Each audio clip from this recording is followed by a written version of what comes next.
Good morning. ఈరోజు మన కిచెన్లో దొడ్డి రవ్వతో ఉప్మా చేసుకుందాం. దానికి కావాల్సిన ఐటమ్స్ అన్ని ఒకసారి చూడండి.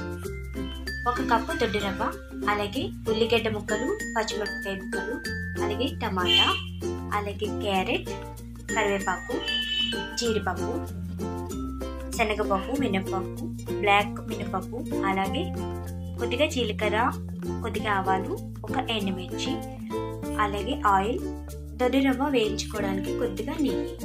ఓకేనండి, ఇప్పుడు ప్రాసెస్ ఏంటో చూద్దాం. ముందుగా స్టవ్ వెలిగించుకుందాం. తర్వాత కొద్దిగా నెయ్యి వేసుకొని గీ వేడెక్కగానే ఈ రవ్వని వేయించుకుందాం.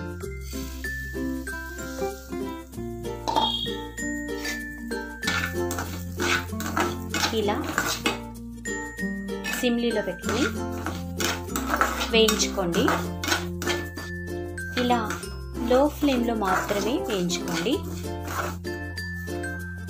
గోధుమ రవ్వ తెల్లగా పైకి కనిపిస్తే గోధుమ రవ్వ వేగిపోయినట్టే. తర్వాత ఇప్పుడు ప్యాన్లో కొద్దిగా ఆయిల్ వేసుకుని వేడెక్కనివ్వండి. ఇందులో కొద్దిగా ఆవాలు వేసి చిటిపటలాడించండి. ఇలా చిటిపటలాడుతున్నప్పుడు 1 టీ స్పూన్ శనగపప్పు,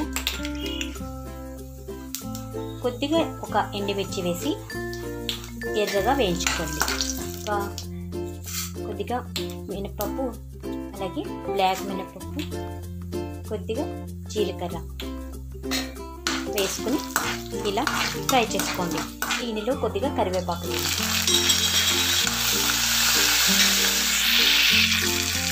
కరివేపాకు వేగిన తర్వాత ఉల్లిగడ్డలు, కొద్దిగా పచ్చిమిరపకాయలు వేసుకోండి. ఇలా ఒకసారి కలుపుకోండి. అలాగే కొద్దిగా జీడిపప్పు వేసుకోండి. మీరు ముందుగానే వేసుకోండి, నేనైతే కొద్దిగా మర్చిపోయాను. ఇందులో కొద్దిగా ఇంగువ వేసుకోండి. ఇంగువ నచ్చని వారు స్కిప్ చేసుకోండి, నేనైతే కొద్దిగా వేస్తున్నాను. కానీ ఫ్లేవర్ చాలా బాగుంటుంది ఇంగువ వేస్తే. ఇలా ఇవన్నీ వేగిన తర్వాత కొద్దిగా క్యారెట్ ముక్కలు వేసుకోండి. అలాగే ఇందులో 1 చిన్న టమాటా వేసుకోండి.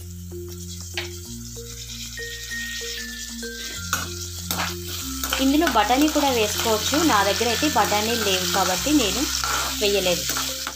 మూత పెట్టి 1-2 నిమిషాలు మగ్గనివ్వండి. దీనిలో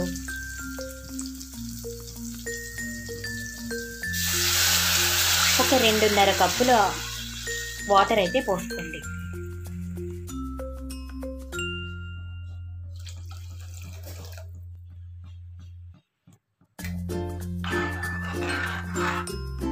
తగినంత సాల్ట్ వేసుకోండి.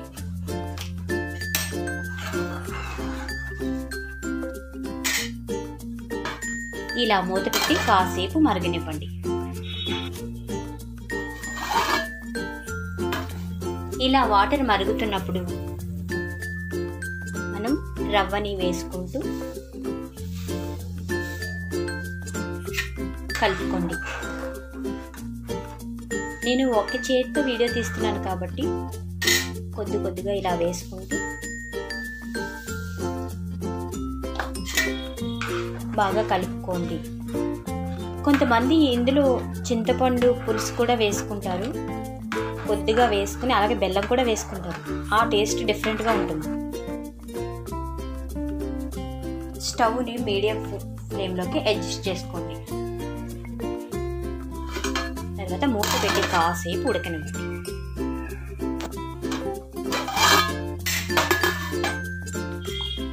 ఇలా కలుపుకుంటూ ఒక 15 మినిట్స్ ఈ రవ్వని ఉడకనివ్వండి.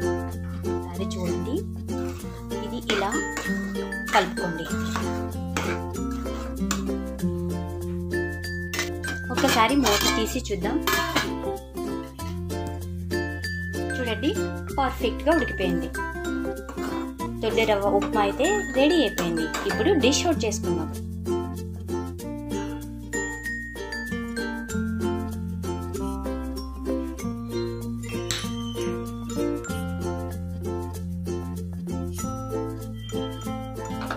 చూడండి, ఉప్మా ఎంత కలర్ఫుల్గా ఉంది కదా.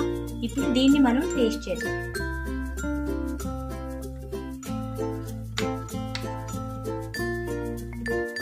చూసారా ఎంత బాగుందో. మీకు నచ్చితే మీరు కూడా మీ ఇంట్లో ట్రై చేసుకోండి.